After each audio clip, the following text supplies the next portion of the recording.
नमस्कार साथियों, मेरा नाम है एस एन भारती और आप देख रहे हैं करंट अफेयर्स का नया सेगमेंट। और आज तारीख है आपको 30 जून 2025। हम लोग जो है 29 जून और 30 जून 2025 से जितने भी करंट अफेयर्स के महत्वपूर्ण क्वेश्चन बनेंगे उस सभी पर बातचीत करेंगे। और आज का जो हम लोगों का क्वेश्चन रहेगा, एक हाल ही में जो अभिनेत्री का डेथ हुआ है, इनका जो डेथ हुआ है क्यों हुआ है, किस लिए हुआ है, इस पर हम लोग विशेष बातचीत करेंगे। और यहाँ से जो है बायोलॉजी से आपको प्रश्न बनते हुए दिखाई पड़ेगा, तो क्या बायोलॉजी से प्रश्न बनेगा, हम लोग इस पर विशेष बात करेंगे। चलिए हम लोग स्टार्ट कर लेते हैं। पहला क्वेश्चन से क्या है, पहला क्वेश्चन उस पर बातचीत करते हैं।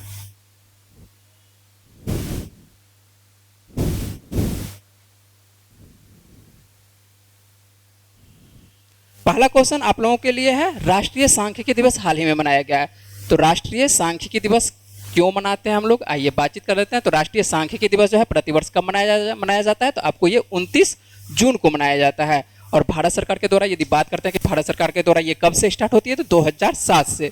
तो 2007 से कह सकते हैं कि आधिकारिक तौर पर इसको 29 जून से मनाया जा रहा है।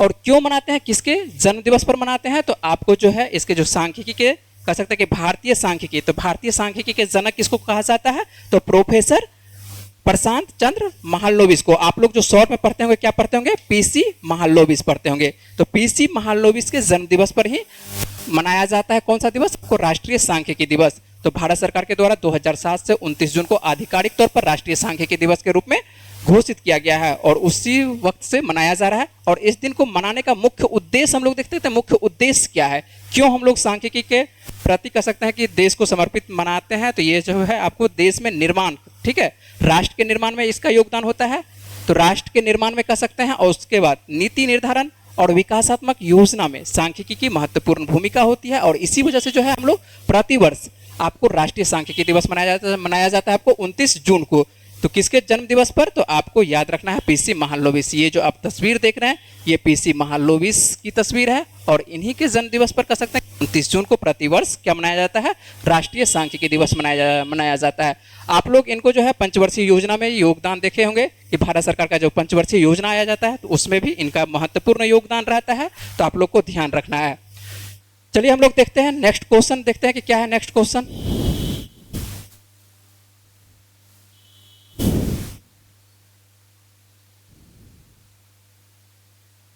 और अगला क्वेश्चन हम लोगों के लिए है, हाल ही में किस देश ने 5 अगस्त को जुलाई विद्रोह दिवस के रूप में मनाने की घोषणा की है। आपको जो है इससे संबंधित एक प्रश्न पहले भी करवा चुके हैं, आइए इससे देख लेते हैं कि क्या प्रश्न है। तो हाल ही में जो है किस देश ने 5 अगस्त को जुलाई कह सकते हैं कि विद्रोह दिवस के रूप में, तो किस देश के द्वारा, आपको बांग्लादेश के द्वारा।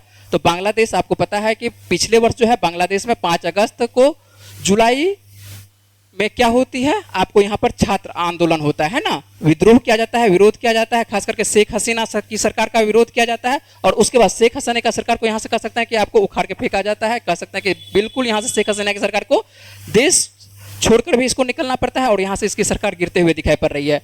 तो आपको जो है कह सकते हैं कि किस देश ने 5 अगस्त को जुलाई विद्रोह के दिवस में मनाने जाने की घोषणा की है, तो आपको बांग्लादेश के द्वारा। तो 5 अगस्त जुलाई विद्रोह दिवस के रूप में मनाने की घोषणा की है। और मनाए जाने की घोषणा इसलिए क्या है, क्योंकि 2024 में हुए छात्र आंदोलन और विरोध प्रदर्शन की याद में इसको मनाया जाएगा, जिसके बाद कह सकते हैं कि तत्कालीन प्रधानमंत्री शेख हसीना देश छोड़कर यहाँ से निकलना पड़ता है, ठीक है। उसके बाद भारत आती है, भारत के बाद इसको जाना पड़ता है कहाँ, आपको इंग्लैंड जाना पड़ता है। तो आपको मालूम होना चाहिए कि क्या होती है, 5 अगस्त को विद्रोह होता है कहाँ पर, छात्रों का, खास करके आपको बांग्लादेश में, ठीक है। और आपको यहाँ पर एक प्रश्न और करवा चुके हैं, क्या करवा चुके हैं कि हाल ही में बांग्लादेश के द्वारा कह सकते हैं कि नया बांग्लादेश दिवस है ना, तो जो बांग्लादेश के द्वारा है नया बांग्लादेश दिवस, याद रखिएगा कि नया बांग्लादेश दिवस कब मनाया जाएगा, तो ये 8 अगस्त को। क्यों 8 अगस्त को मनाया जाएगा, तो 8 अगस्त को इसलिए मनाया जाएगा क्योंकि आपको जो यहाँ के जो दिखाई पड़ रहे हैं, क्या दिखाई पड़ रहे हैं, सलाहकार मोहम्मद यूनुस जो दिखाई पड़ रहे हैं, तो मोहम्मद यूनुस की सरकार जो बनते हुए दिखाई पड़ रही है कितने तारीख को,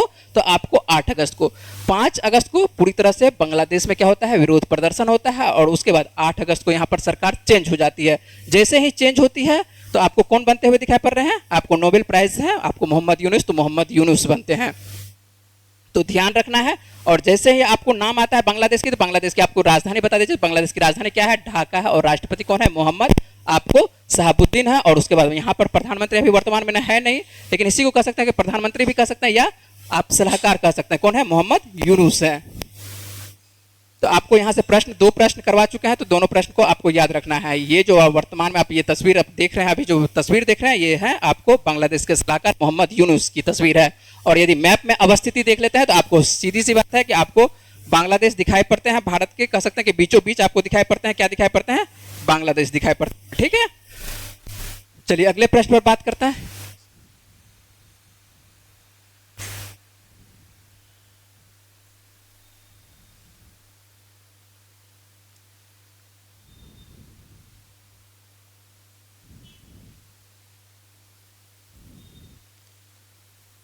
और नेक्स्ट प्रश्न हम लोग देख लेते हैं कि हाल ही में किसने अंबेडकर के संदेश नामक किताब को लिखा है? तो किसके द्वारा लिखा गया है?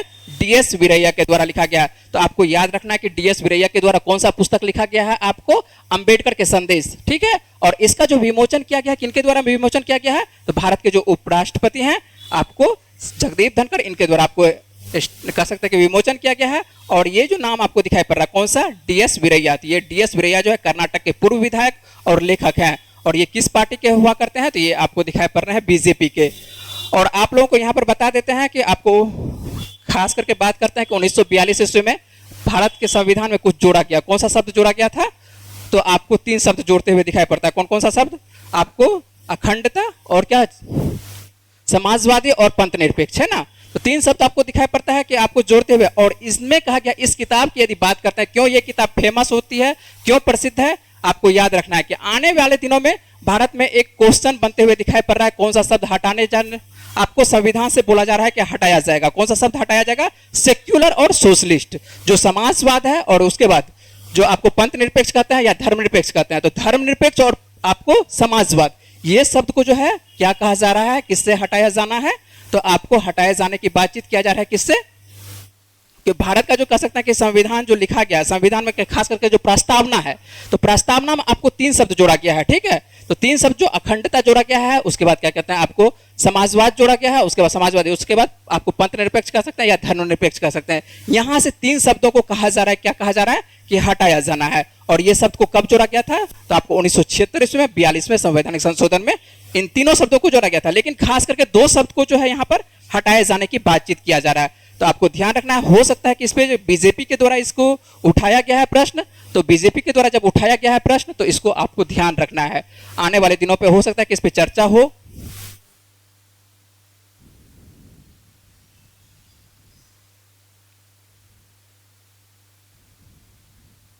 चलिए अगले प्रश्न की बात करते हैं। भारत ने पंजाब के पठानकोट, भारत ने जो है आपको पंजाब के पठानकोट से कह सकते हैं गुलाब की खुशबू वाली लीची का जो है पहला निर्यात किस देश को भेजा है? तो किस देश को भेजा है? तो कतर को भेजा है। तो आपको 2 देशों का नाम लेना है खास करके। तो पहला देश आपको याद रखना है कि कतर। इसी क्लासरूम के विद्यार्थी हैं क्या? ये सब इसी क्लास, बैठ जाइए आप लोग, धीरे धीरे बैठ जाइए जो इस क्लासरूम के हैं। भारत ने जो है पंजाब के पठानकोट से कह सकते हैं कि गुलाब की खुशबू वाली लीची का पहला निर्यात किस देश को भेजा है? तो आपको कतर को भेजा है ना। तो भारत कह सकता है कि यहाँ पर एक विशेष लीची पाई जाती है। कहाँ पर आपको ये लीची पाई जाती है? आपको पंजाब के पठानकोट में पाई जाती है। जिस तरह से आप लोग फूल देखते हैं कि गुलाब का, है ना, तो फूल जो गुलाब का आपको दिखाई पड़ रहा है, उसकी खुशबू जिस तरह का आपको सुगंधित होती है, उसी प्रकार से आपको इस लीची के भी सुगंध होते हैं। और ये लीची आपको दिखाई पड़ती है कहाँ पर दिखाई पड़ती है? तो आपको पंजाब के पठानकोट में दिखाई। और इसी को भेजा गया है, विशेष लीची है, और विशेष लीची को आपको विदेश सप्लाई किया गया है। आपको कतर को सप्लाई किया गया, कतर भी सप्लाई किया गया है। उसके बाद आपको संयुक्त अरब अमीरात कह सकते हैं कि आपको वहां पर भी सप्लाई किया गया है। तो भारत कह सकते हैं कि गुलाब की खुशबू वाली लीची की पहली खेप आपको कतर को भेज दिया है, जो उच्च मूल्य वाले बागवानी आपको उत्पादों को निर्यात को बढ़ाने की एक तरह से कह सकते हैं कि दिशा में एक महत्वपूर्ण कदम है। उसके बाद कृषि एवं प्रसंस्करण खाद्य उत्पाद निर्यात विकास प्राधिकरण के सहयोग से कह सकते हैं कि पंजाब के पठानकोट से 1 टन प्रीमियम लीची को कहां भेजा गया? आपको 23 जून को ही, हाल ही में जो 23 जून को भेजा गया, कहां पर आपको देखने को मिलता है? एक तो कतर, उसके बाद दोहा को भी। ठीक है, तो आपको याद रखना है कतर, दोहा, और उसके बाद कौन सा? आपको संयुक्त अरब अमीरात का कह सकते हैं कि एक शहर कह सकते हैं कि आपको दुबई। तो आपको 2 जगह भेजा, 1 टन भेजा गया है आपको कहां पर? तो 1 टन आप कह सकते हैं कि दोहा भेजा गया है, और उसके बाद आधे टन कह सकते हैं आपको दुबई भेजा गया है। चलिए, और ये आपको जो फसल होती है, लीची होती है, आपको क्या होता है ये ध्यान रखना है कि खास करके इसमें जो है बिहार का भी नाम आता है। और बिहार में खास करके यदि बात करते हैं कि बिहार में कहां पर? तो मुजफ्फरपुर में, जो कि शाही लीची के नाम से जानी जाती है। और यहां पर इसको जीआई टैग प्राप्त किया गया है। ठीक है, चलिए ध्यान रखिएगा इस प्रश्न को, ठीक है। ये सब प्रश्न आपको करंट अफेयर्स में आता है, तो करंट अफेयर्स में जब भी प्रश्न इस प्रकार का आता है तो आपको ध्यान रखना है ना कि गुलाब की खुशबू वाली लीची कहां पर प्राप्त की जाती है या कहां पर उत्पादन किया जाता है। तो इसका उत्पादन कहां पर किया जाता है, आपको पंजाब के पठानकोट में उत्पादन किया जाता है।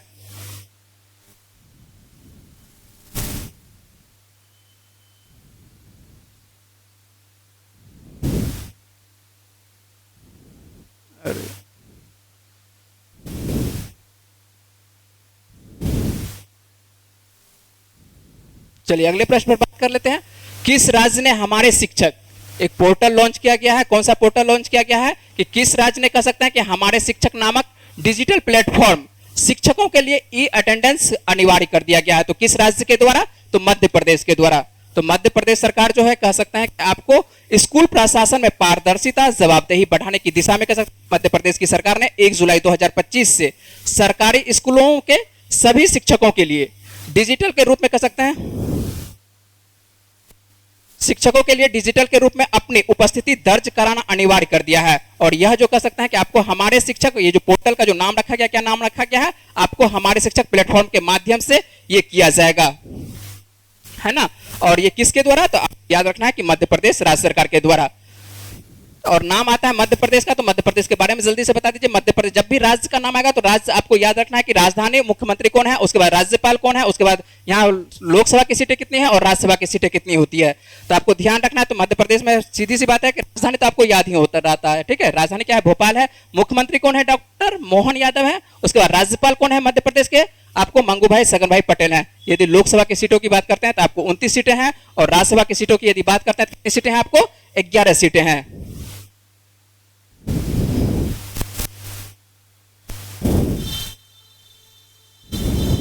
चलिए अगले प्रश्न पर बात कर लेते हैं। अगला क्या प्रश्न है देख लेते हैं कि हाल ही में केंद्र सरकार के द्वारा जनजातीय योजनाओं के बेहतर क्रियान्वयन के लिए अधिकारियों को प्रशिक्षित करने के लिए कौन सी पहल शुरू की है। तो कौन सी पहल शुरू किया गया है, आदि कर्मयोगी पहल शुरू किया गया। और इस तरह का जो प्रश्न आपको किस परीक्षा में देखने को मिलेगा, तो आपको जो कह सकते हैं कि एनटीपीसी का जो भी एग्जाम आप दे रहे हैं, ठीक है, तो एनटीपीसी का जो भी एग्जाम आप रेलवे का दे रहे हैं, तो इस तरह का प्रश्न आपको वहां पर देखने को मिल जाएगा कि हाल ही में केंद्र सरकार के द्वारा जनजातीय योजनाओं को बेहतर क्रियान्वयन के लिए अधिकारियों को कह सकते हैं कि प्रशिक्षित करने के लिए कौन सी पहल शुरू की गई है। तो आदि कर्मयोगी पहल को शुरू किया गया है। तो केंद्र सरकार के द्वारा हाल ही में स्टार्ट किया गया है जनजातीय योजनाओं को बेहतर क्रियान्वयन के लिए अधिकारियों को क्या किया जाएगा, प्रशिक्षित किया जाएगा। जब प्रशिक्षित किया जाएगा तो उसका एक नाम रखा गया है, एक पहल का नाम रखा गया। क्या नाम रखा गया, तो आदि कर्मयोगी भी, ठीक है। और यह पहल जो कह सकते हैं कि जनजातीय कल्याण योजनाओं को कह सकते हैं कि प्रभावी क्रियान्वयन को सुनिश्चित करने के लिए फील्ड लेवल के अधिकारियों को कह सकते हैं कि प्रेरित और प्रशिक्षित करने की एक तरह से योजना शुरू की गई है। तो आपको यह ध्यान रखना है कि राज्य के द्वारा आदि कर्मयोग, राज्य नहीं कह सकते हैं पूरी तरह से केंद्र सरकार का है, तो केंद्र सरकार के द्वारा कह सकते हैं कि आपको आदि कर्मयोगी स्टार्ट किया गया है अधिकारियों को एक तरह से क्या करने के लिए, प्रशिक्षित करने के लिए।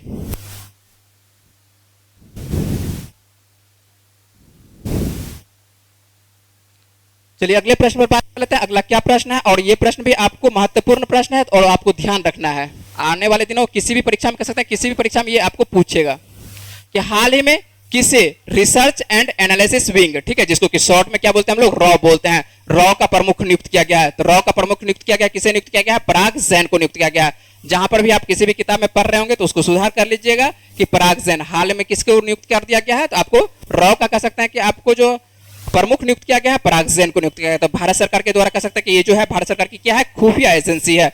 और खुफिया एजेंसी का नाम क्या है हम लोगों का, भारत का जो खुफिया एजेंसी है उसका नाम है, क्या नाम है, रॉ। और रॉ का फुल फॉर्म क्या होता है, रिसर्च एंड एनालिसिस होती है। कि नए चीफ कह सकते हैं कि नियुक्त किया गया है, पराग जैन को नियुक्त कर दिया गया है। और ये कह सकते हैं कि अपना जो कार्यभार संभालेंगे 1 जुलाई से अपना ये पदभार संभालने वाले हैं। तो कब से, तो ये आपको 1 जुलाई से आपको रॉ के पदभार संभालेंगे। और ये कितने वर्षों तक रहेंगे, ये कह सकते हैं कि 2 साल तक, ठीक है। तो ये अपने पद पर कितने दिनों तक रहेंगे, तो कह सकते हैं कि जिम्मेदारी दी गई है तो 2 वर्षों के लिए इनको जिम्मेदारी दी गई है। और हाल में अभी जो वर्तमान में है, तो वर्तमान में कौन है, तो रवि सिन्हा है। तो रवि सिन्हा का कह सकते हैं कि कार्यकाल कितने तारीख को समाप्त हो रहा है, तो 30 जून 2025 को समाप्त हो रहा है। तो जैसे ही 30 जून 2025 को समाप्त हो जाएगा तो 1 जुलाई से आपको बनते हुए दिखाई पड़ रहे हैं, कौन दिखाई पड़ रहे हैं, तो आपको पराग जैन बनेंगे, ठीक है। और आज तारीख है, कितना तारीख है आपको, 30 जून ही है। तो इसका मतलब है कि आज तक ही रवि सिन्हा का कार्यकाल रहने वाला है, ठीक है। तो रॉ के तौर पर कह सकते हैं कि आज तक ही रहेंगे। और ये जो आपको तस्वीर दिखाई पड़ रहा है यही पराग जैन है, और यही पराग जैन जो है आपको रॉ के क्या है, प्रमुख हैं। तो आपको ध्यान रखना है इसके बारे में। और ये प्रश्न आपको हो सकता है कि किसी परीक्षा में पूछा जा सकता है, और रॉ भारत के लिए इंपॉर्टेंट रोल निभाता है। अगले प्रश्न पर बात करते हैं। अगला क्या प्रश्न है कि हाल ही में दुर्लभ क्या है, हाल ही में जो कह सकते हैं कि दुर्लभ एल्बिनो सूरजमुखी, ठीक है, सूरजमुखी गिलहरी, किसके बारे में बात कर रहा है, या सूर्यमुखी कह सकता है या सूरजमुखी यहाँ पर लिखा हुआ है। तो सूरजमुखी गिलहरी को पहली बार किस राज्य में देखा गया है, तो किस राज्य में देखा गया है, राजस्थान में देखा गया है। तो ध्यान रखना है ये प्रश्न आप क्या है, आपको पर्यावरण से संबंधित है, पर्यावरण से संबंधित है, तो ये भी प्रश्न आपको याद रखना है कि हाल ही में कह सकते हैं कि दुर्लभ एल्बिनो सूरजमुखी गिलहरी को जो कह सकते हैं कि पहली बार किस राज्य में देखा गया था। क्या है इस गिलहरी का खासियत और क्यों इसको देखा गया है, तो राजस्थान के कहां पर देखा गया, तो राजस्थान के आपको टोंक एक जिला का नाम है, कहां पर, राजस्थान का एक टोंक जिला है, और टोंक जिला में कह सकते हैं ये दुर्लभ प्रजाति की कह सकते हैं कि आपको सूरजमुखी गिलहरी दिखेगी। क्या है सूरजमुखी गिलहरी और किस प्रकार की सूरजमुखी गिलहरी होती है, आपको चित्र भी दिखा देंगे, आइए देख लेते हैं। तो राजस्थान में कह सकते हैं कि पहली बार एक दुर्लभ अल्बिनो, ठीक है, इसको याद रखिएगा कि अल्बिनो सूरजमुखी गिलहरी को क्या कहते हैं यहाँ पर देखा जा रहा है, ठीक है। और ये आपको जो दिखाई पड़ती है आपको टोंक के देवल स्थित कह सकते हैं कि केंद्रीय औद्योगिक सुरक्षा बल, जहां जिसको कि CISF इसी के परिसर में एक नीम का पेड़ रहता है, और नीम के पेड़ पर ही आपको ये गिलहरी देखी जाती है, ठीक है। इसको कह सकते हैं कि नीम के पेड़ पर देखे जाते हैं, और यहाँ पर जो है इसका चित्र लिया जाता है। आप लोग जो गिलहरी देखे होंगे, किस प्रकार का गिलहरी देखे होंगे, तो गिलहरी आप लोग जो देखे होंगे लाइनिंग वाला गिलहरी देखे होंगे, लेकिन एक विशेष प्रकार की ये गिलहरी देखी जा रही है, ठीक है। ये राजस्थान के कहां पर, टोंक में, ठीक है। और इस गिलहरी पर कोई लाइनिंग नहीं है, वो जो आप लोग पढ़ते हैं आपको जो बताया गया है महानुभाव के द्वारा, क्या बताया गया है कि राम भगवान के द्वारा 3 को जो लाइनिंग दिया गया है, 3 लाइनिंग यहाँ पर गायब हो जाता है। हिंदू धर्म यहाँ पर आपको गायब होते हुए दिखाई पड़ रहा है, ठीक है, समझ रहे हैं ना बात को। चलिए आगे चलते हैं, हम लोग बातचीत करते हैं अगले प्रश्न।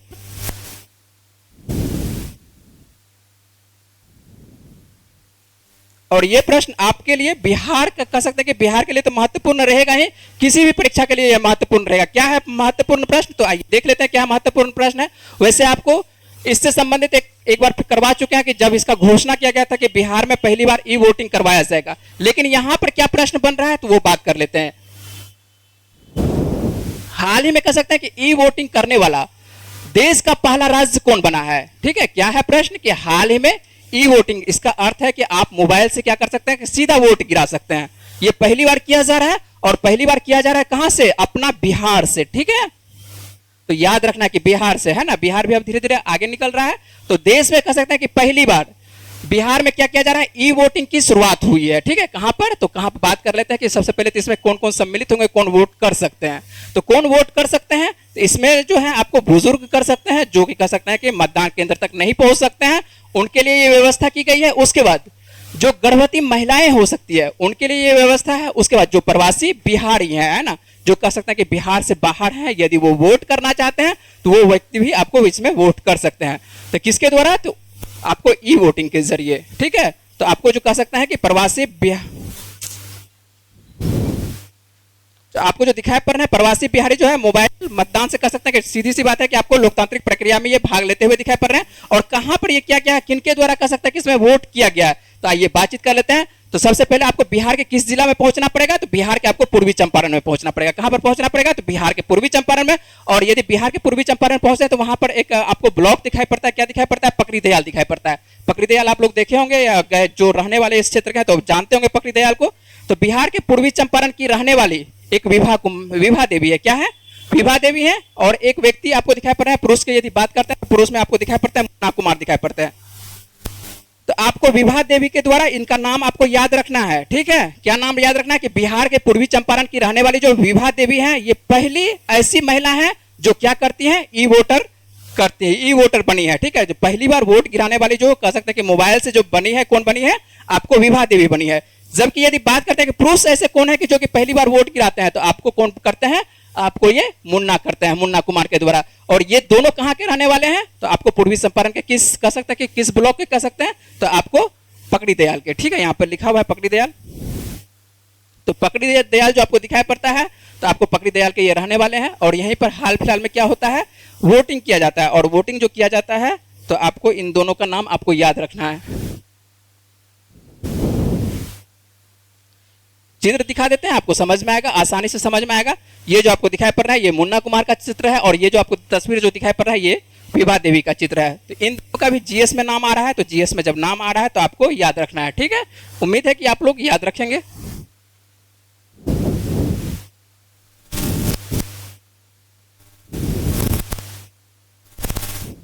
चलिए प्रश्न देख लेते हैं। ये प्रश्न आपको परसों से संबंधित है। और क्या है प्रश्न? प्रश्न तो आसान लगेगा लेकिन प्रश्न बायोलॉजी से संबंधित है। देख लेते हैं कि क्या है प्रश्न बायोलॉजी से। हाल ही में किस अभिनेत्री की मृत्यु 42 वर्ष की आयु में कार्डियक, यहां पर देख लेते हैं अरेस्ट, क्या लिखा हुआ है? कार्डियक अरेस्ट से हो गया है।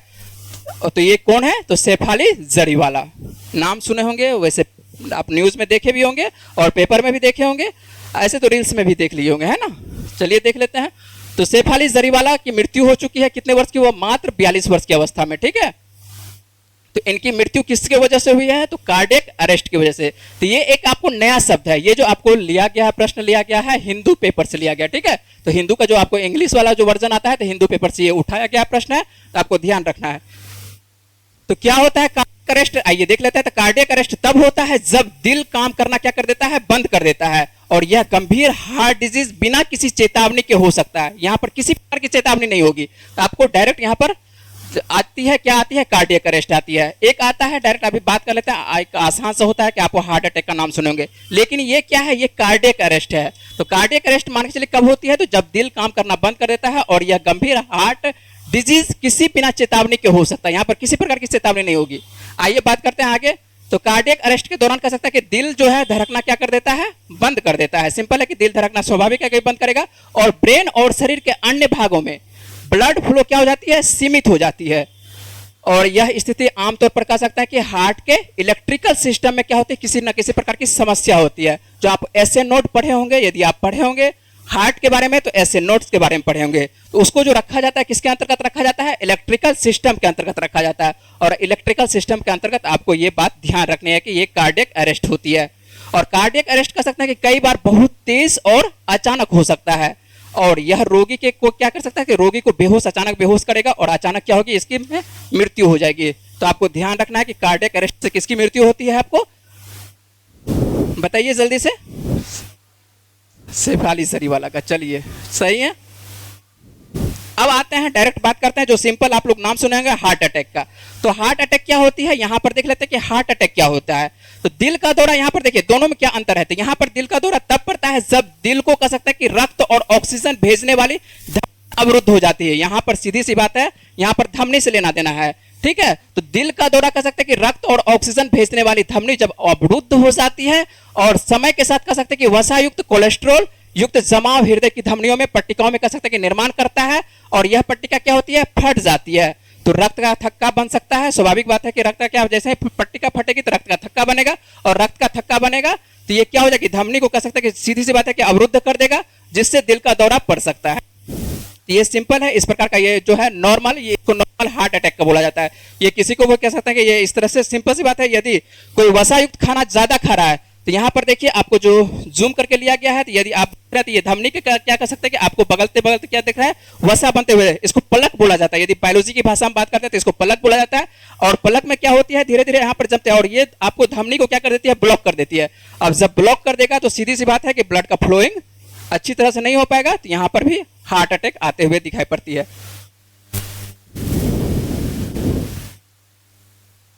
और नाम जब इनका आया है तो इनको भी आप देख लीजिए एक बार चित्र में। तो यही है शेफाली जरीवाला, ठीक है। फिटनेस ऐसा नहीं है कि मान के चलिए कि फिटनेस यदि अच्छा रहता है, जिम जो व्यक्ति करते हैं, तो उनको आपको कार्डियक अरेस्ट नहीं आता है। कार्डियक आपको क्या कहते हैं? राजू श्रीवास्तव का भी नाम आप लोग सुने होंगे, है ना। राजू श्रीवास्तव यदि आप लोग देखे होंगे कॉमेडियन को, तो उनको भी कार्डियक अरेस्ट आता है। इस तरह से मान के चलिए कार्डियक अरेस्ट आपको ध्यान रखना है, ठीक है। चले आगे चले।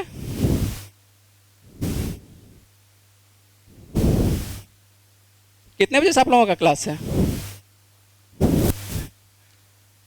चलिए टाइम हो गया तो 2 मिनट और। सर आ चुके हैं आप लोगों के? आ गए हैं? और आप हैं? चलिए चलिए कोई बात नहीं, 5 मिनट और लेते हैं समय, ठीक है। जो भी है 5 मिनट और लेते हैं समय। यहाँ पर देख लेते हैं, रिवीजन देख लेते हैं। तो भारतीय रिजर्व बैंक की मौद्रिक नीति के अंतर्गत देख लेते हैं कि आज आप लोगों को बताए थे, जो एसएससी वाले छात्र हैं उनके लिए बात कर रहे हैं कि आज आप लोगों को बता दिए थे कि रिवीजन करवा देंगे, ठीक है। क्या रिवीजन करवा रहे हैं आइए देख लेते हैं। तो फरवरी 2025 से कह सकते हैं कि अब तक आरबीआई ने कह सकते हैं कि नीतिगत रेपो दर में क्या कर दिया है, बदलाव कर दिया है। ठीक है, रेपो दर कह सकते हैं कि 100 आधार अंकों पर आधारित होती है और इसमें क्या किया जाता है, कटौती किया जाता है। और यहाँ पर जो है कह सकते हैं कि इस बार जो अभी आरबीआई के द्वारा कटौती किया गया है 25 आधार अंकों की क्या क्या कर दी गया है, कटौती। हम सीधे से आते हैं प्रश्न पर आते हैं कि अभी यदि वर्तमान में करते हैं कि वर्तमान में आधार कह सकते हैं कि इसके अंतर्गत हम लोग निकालते हैं, क्या निकालते हैं, तो रेपो दर निकालते हैं कि वर्तमान में हम लोग देखते हैं कि रेपो दर कितना कर दिया गया, तो रेपो दर कितना कर दिया गया है, 5.5% कर दिया गया। इस बार कह सकते हैं कि लगातार इस वर्ष तीसरी बार ऐसा है कि कह सकते हैं कि इसमें रेपो दर में बदलाव करते हुए दिखाई पड़ रहा है। देखिए फरवरी आरबीआई कह सकते हैं फरवरी में आरबीआई नीतिगत रेपो दर में क्या करती है, 25 आधार अंकों के, इसका मतलब है कि 0.25% की क्या किया जाता है, कटौती। तो सीधी सी बात है, पहले 5 कह सकते हैं कि 5 वर्षों से लगातार कितना था, 6.50% आप लोग पढ़ते आ रहे थे। ठीक है, तो लगातार 6.5 वर्षों से आ रहे थे, लेकिन उसमें कटौती किया जाता है फरवरी में 6.25 कर दिया जाता है। उसके बाद अप्रैल में कह सकते हैं कि इसने फिर कटौती की जाती है, तो इसमें फिर मान चलिए 0.25 का है, तो कितना कर देगा, 6%। इसके आगे चलते हैं तो इसके आगे हाल ही में क्या किया जाता है, फिर से इसमें कटौती किया जाता है, तो इसमें 5 का कटौती किया जाता है। तो इस बार जो आपको देखने को मिलता है, कितना देखने को मिलता है, तो 5.5। अभी जो वर्तमान में कह सकते हैं कि रेपो दर कितना है, तो अभी आपको 5.5% है। आपको याद रखना है 5.5%।